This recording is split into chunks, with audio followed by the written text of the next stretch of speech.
Michael Cain with River Talk. Today my panel is Matt, Kylie, and Heather.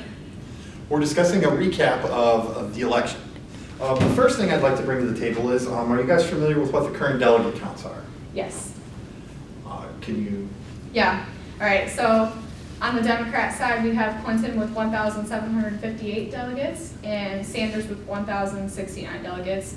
There are 2,383 needed for the presidential nomination, but we still have 1,938 left. That sounds about right for the Democratic side. How about the breakdown for the Republican side? You got that? Yeah, for the the Republican side, Trump currently has 755, Cruz has 545, and Rubio, even though he's not in it, 171, and Kasich, yep. 144. Those numbers sound about right. Yep. There's been a number of recent primaries and caucuses. I was just kind of wanting to know what your take is on what the latest news on them have been. I've had a little skepticism lately with the way that the primaries and caucuses have been resulting, especially, more recently on the Republican side with the Colorado incident, but on a grander scale. Could you elaborate a little bit on the Colorado incident?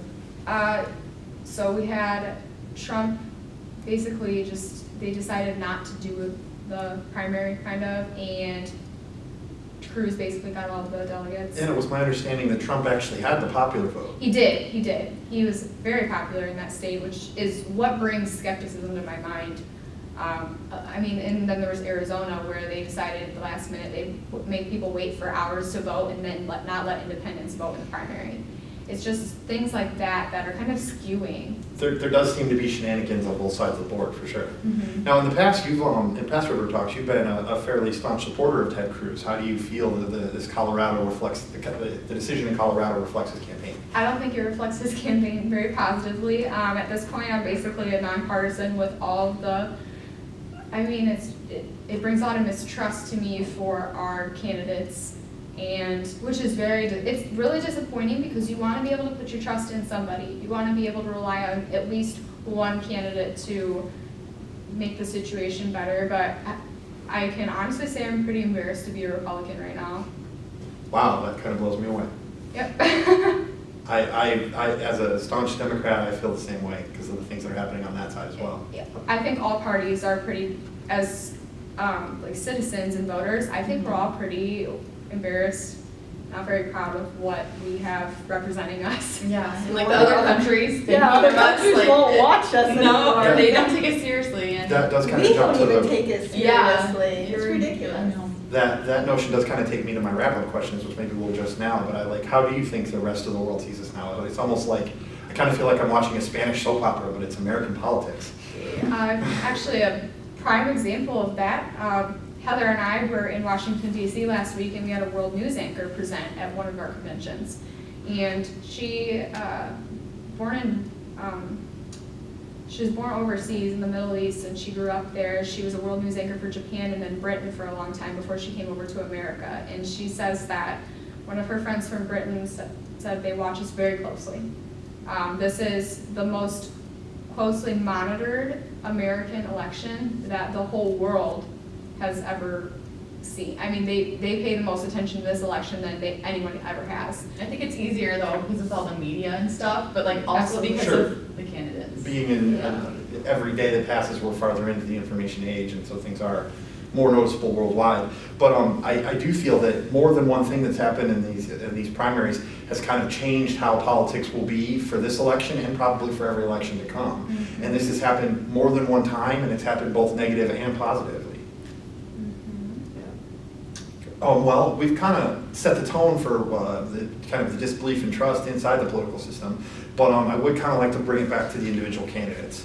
We talked a little bit about Trump and Cruz, but now I'd kind of like to get your opinion on the Hillary-Bernie situation.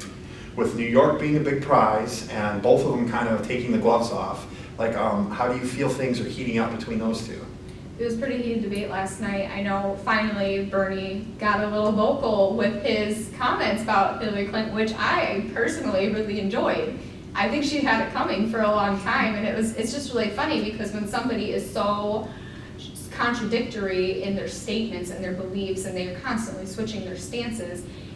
I really like coming from Bernie Sanders, an avid politician, devoted his entire life to the same views. He's had the same views basically his whole career as a politician. I'm sure almost anyone on this panel could give his speech because he's literally just said the same thing over and over again since the very beginning. And that is, that's pretty rare. It's pretty rare for a Compared to politician. Hillary, who changes her her opinion on her on money. Not that I'm in Hillary's favor, but to some degree, isn't being a talented politician, being able to speak to everyone, open-minded and willing to compromise at all things. And the world is ever changing. You can't really just, by the time you're finished having an idea, something could have happened to change it. To change your opinion, of course. But is that a quality we want in our leader? And is she doing it proactively? Is it a good quality for her as a statesman? Or do you think that it's just going to lead to a lot of double talk? You can't bend with the wind. Too much of anything is going to be a bad thing. Yes, we absolutely need to have a leader that's open-minded and willing to try and look at things from a different angle to find different solutions. But if she's going to, like you said, change with the wind every time something changes, it might be a deflect to her. I think that was very well said. Well, I think it's, one of the very prominent points that Bernie Sanders has been addressing all throughout his campaign is that he's going to call out Wall Street and all the corruption in Wall Street. He's going to fix it and get all the money back to people. And now he knows that he brings so much support from mostly young people with that perspective. And now Hillary Clinton, I think, is trying to get on that bandwagon and say, I'm going to call out Wall Street. And it was really funny last night's election. Bernie Sanders said Senator Clinton called them out, quote, "Oh my goodness, they must have been really scared." Was that before or after you received huge sums of money from them? Oh. Well, and I think that one of the greatest things about the Bernie-Hillary conflict is even if Hillary ends up in the nomination, he's drug her so far from her side to the middle to his side that we might actually still see some good done even if she does win the nomination. Now, I kind of feel personally that she's at a pivot point. Like she's trying to pander to as close to Bernie's supporters as possible, so when it comes time for her to win the nomination, she can bring them back right with her. She's thinking that they will move to her instead of somewhere else. But it's looking like Senator Sanders, where even if he doesn't win, is a solid anchor holding his supporters and her farther left than what her constituents are comfortable with. Now this kind of leads up to, do you think that if Bernie loses this New York primary, do you think that he should stay in the race? Is it worth him holding her in position, or do you think that he should just give up once the math is against him? I mean, there's only 2 of them left. You might as well just keep taking delegates away from her as much as possible until the end. It's not going to hurt him. Yeah. Really? I mean, like he's not doing any of like his money. Like he's getting money donated. Sure. So like, and anything he doesn't use, he has to. Yeah, I don't think he should drop out. He should go until the end, and I'd much rather have him. It terrifies me. Yes. It terrifies me.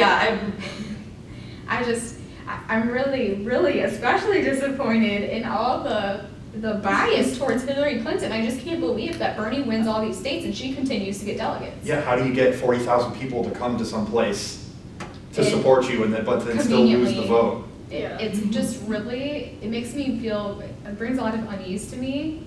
And it's like, I don't know if I go to vote, what does it matter? No, I feel like people don't take advantage of voting. A lot of my friends weren't even registered. I'm like, did you guys vote today? And they're like, no, we weren't registered. I'm like, so there's just so many, like, they take it for granted, and that just frustrates me. Well, I think that what she said was very strong. I think that it's even if those that do know enough to care literally see it as, a waste of their time, or once you become invested in something and then there isn't even the slightest chance of corruption, then it's really, it hurts, because you cared, where it's easier just to be indifferent. I don't think voting is a waste of time at all. I think it's so important to vote because any difference you can make counts, but I'm kind of lost. I don't even know what to do anymore with my vote at all. I was actually at that same conversation with a very close friend of mine the other day over the phone. We were talking, and she was saying how she really wants to go vote. She's registered to vote, but if every single vote counts, then how does her vote make a difference at all? And that's how she found it to be a waste of time. I think that it's very important, but with all the bias to one candidate, it's very strange to me. And this is kind of weird, I've even heard that some Bernie supporters say if Hillary gets the nomination, they'll vote for Trump. What? Yep, That I speaks heard. volumes. Yes. Oh my I god. knocked on over 1,000 doors for the Iowa caucuses, and I heard that more than one time. Really? Okay, so we've kind of taken a look at the political system in itself and how it's shown to have some discrepancies. What do you feel like, do you think some of the scandals inside each candidates, like the birth certificate issue with Cruz or with the email scandal with Hillary, do you think all of this is just like white noise to kind of distract us from what's going on, or do you think some of these issues will actually come to light and affect the end nominations? I feel like what happened in Benghazi with Hillary, that should not just be considered Not white right. noise. I think that's something that's even That'll more affect than us. Yes, that is. I feel like that she just didn't handle anything right in that situation, and if that's who people want as their president, it just shows a lot. And There were a lot of under the table and behind doors things going on in Benghazi, and it really shouldn't have been a surprise that it blew up in our face. I think if anything, the failed leadership comes from not anticipating that it was possible when we were doing so many off-the-book activities there. Right. I think as far as the birth certificate issue, I mean, we've heard that Obama wasn't even born in the United States, and what difference has that made? Sure, but that was proven to be. But Right, didn't so- he just win? But Ted Cruz just won with the Supreme Court a while back. So in the, I mean, yeah, Yeah, in the it's the future, same thing, in the so- future, it's this, yeah, long term. I mean, it's basically the same scenario. So as far as that issue, I consider that to be probably white noise because, I mean, it just reminds me of the situation with Obama. Sure. Now, the big news recently has been the Panama Papers. Do you think that anything that's going to come from that will affect our current election, or do you think that that's something that's already blown over? I feel like it's already blown over. I mean, It seemed to be groundbreaking the day it happened, Yes, and it did affect the other political offices in other parts of the world, but it doesn't seem to have been directly brought back on any of the candidates. it's like some things in social media. People freak out about it one day to complain and have negative comments, but then they'll forget about it. Sure. Next day when something else. And only a hashtag. small portion of it actually affected Yeah. America. A lot of the larger Yeah. part of it was actually more of an international issue. Okay, well, we've kind of covered a lot of the stuff that I brought today, but how about John Kasich? Where do you guys feel that his relevance is, and when can you predict any future goals he might have, even though he's not? Welcome back to River Talk. We were just discussing the relevance of John Kasich in the current political nominations. There is no relevance to him. I think he's just an anchor that's holding down delegates. Him and Marco Rubio are just stealing delegates from I know. Trump and Cruz, I'm and just- it's a game changer. If they were to not, these last few primaries and caucuses, if they were not in the race, these delegates could have changed the game between Trump and Cruz. I mean, who really knows? Because it's gonna be, it's like, Well, so rumor has it that the Republican leadership was encouraging them to stay because more of it would have went Trump's way than Cruz's way. right. And so do you think that their placement as an anchor is actually benefiting the situation, or do you think that it would have just slowed down? I didn't hear that they would go for Trump. I feel like I feel like their agendas are more closely related to Cruz's, so I feel like, I don't know, that's what I personally thought, but I never thought of it as that way. Well, okay, and so then following on the same line of thoughts, Trump's been very vocal lately about Cruz's campaign style of going kind of behind closed doors and manipulating his delegates to either people that had normally been vocal for him to come over and actually be delegates for Cruz, or for him to literally steal delegates from him. Do you think that this is an issue that all the outsiders face, like, because it's obviously happening in the Sanders-Clinton situation, or do you think that Trump is just kind of exaggerating what one would be considered as standard politics? Probably both. Both. Yeah. How do you guys feel about that? Well, I mean, it's gonna gain publicity for him. He's gonna work that very well and milk it as much as he can. And it's also possibly gonna help Cruz as well to get more people over. Either way, both people can benefit from it depending on how they swing it. Okay, and so what does that say about their leadership capabilities? Like Trump is compared to like crying like a baby on national television, where Cruz, where what he's doing is legal and efficient, is kind of considered slightly backdoor actions. Like, does that, I mean... I think that kind of says a lot about why people are thinking our entire campaigns are a joke right now. Okay. So that neither kind of sways one, neither would be a deal breaker for you as a supporter of one or the other candidates? At this point, it's picking the lesser of two evils. Which is like a horrible way to go about things. You still end up with evil. Yeah. Okay, so do you think that we kind of talked about how we've went over the delegate numbers, and so far, especially on the Republican side, no one's really close to winning the nomination. So what do you think our chances of going into a Republican, a brokered Republican convention? It's looking pretty good. What are you guys' thoughts and feelings on that? At first I thought Cruz had no chance, but now that it's like becoming a reality that Trump is like, might have been the nominee, I feel like the outside forces are trying to like stop, like do that. So like I feel like Cruz will have a chance and that it will go in like overtime for that, so. I would definitely agree. Just from when we first started doing these casts, I mean, I barely heard anything about Cruz. It seemed everyone was set that it was only going to be between Sanders and Trump or maybe Hillary. Never heard of anyone else. And now I'm hearing Ted Cruz constant, almost as much as Trump. See, I thought like Hillary was gonna like definitely get it no matter what. Yeah. Because you know like with everything, but like. I think she did too. But now like I'm very like to my relief that Sanders is kicking it up a notch and just kind of just I just wish I want him to sprint forward and Hillary to get like behind bars and you know just kind of. Just a little bit and just get behind bars. Just a little. Okay, so now we've kind of talked about our predictions of where it's going to be. How do you feel like, do you think the Bernie supporters will get behind Hillary? And in the same essence of the question, should it go either way with Trump or Cruz, do you think their respective followers would fall in line? Like, how many people will vote with their heart versus fall in line? I feel like a lot of people will just vote, like, thinking, I'm a Democrat, oh, this is my duty to vote for. And that's traditionally been the Republican mantra. Honestly, they're uninformed. They may be voting, but they're uninformed. Like they don't even know agendas of Bernie or you know like or Hillary or whatever. It's beyond the candidate. They're just loyal to the party. Yes, and that's just my personal experience led to a lot of that from from volunteering with the candidates. Yes. So I think people will just do what they know and not even try to. At this point, people are just going to fall in line and back. I feel like. I think that if I was a Democrat Bernie Sanders supporter and Bernie did not get the nomination, there is no chance I would vote for Hillary. I think that's going to happen. Democrat or not, I don't care what I am. Yeah. I'm going to register as something else and not vote for her. I would say either a write-in or just non-participation or something like that is probably what a good third of his supporters will do, if not a greater number than that. They are so. Hillary's like trying to act like she has the same, kind of like the same views as Bernie now. I mean, she did make a comment, it's easy to say what you want to do about something, but it's harder to actually do it. And I guess she has the right to say that because she's been a little bit more involved than Senator Sanders. I don't know, but she's still sketchy. Failed though. She's failure and a liar.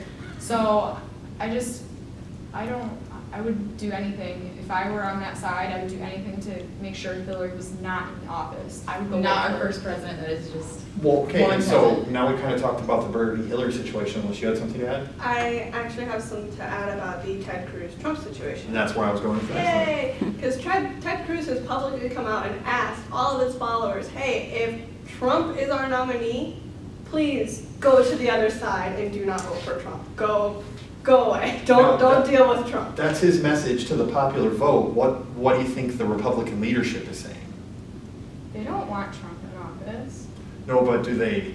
Are they going to follow him? And would they be willing to sacrifice the position of president to keep him from being? Do you think that you could see the Republican leadership actually pushing the situation towards the Democratic side just to keep Trump from being president? No. I think they're pretty rigid in their place. So the Cruz news blurb was just kind of that. It was just a way to gain more support for him. Yeah, I feel like, I mean, even if we had a Democratic president with all our Republicans and like the House and like the Senate and stuff, like I feel like they shouldn't be too worried about that, but they should be at the same time. Yeah, well, so if Senator Sanders makes it and he then restacks the House against the Republicans, then they do have a big issue. But if Hillary makes it, then that won't really be, it'll be much more, be like the last 8 years pretty much. Now this is a little bit off topic, but we saw one of the justices of the Iowa Supreme Court speak today, and not everyone was there, but they wrapped up with one of the very last questions was, would you be more willing to participate in a primary caucus or a national election if you were allowed to do it at home? Like if you were just sent a ballot, you could fill it out at your leisure and send it back in. There are some states like Oregon that are doing this, and they get something like 85 to 90% turnout for all of their state elections, versus here in Iowa we're seeing in the 40s. So it's like, it's something that I thought was kind of groundbreaking, and I thought it was interesting, and I wanted to know your guys' opinion on I it. feel like people are, there'd be more room for corruption, like more people being swayed, like, you know, in the household or something like that. I feel, I don't know. If it's that important to you to vote, should- voting should be important to you if you want to Yeah. vote, not, I'm just gonna go vote. So if you want to vote, you should get up and you should go to the Then, polls. what do you think the reason is we're seeing less than 50% turnout? In some cases, less than 60% turnout.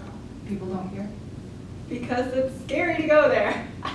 Going to the caucus was horrible in my opinion. It was such a joke in my opinion. No one got anything done. No one actually discussed what they wanted. It turned into just a big, well, I'm right, you're wrong, it's obvious, and if you can't handle it, then you need to leave because I'm obviously right. And it was more, I just supervised. I only had to supervise. It was more me telling people, I'm sorry, you have to leave because you can't handle this like an adult.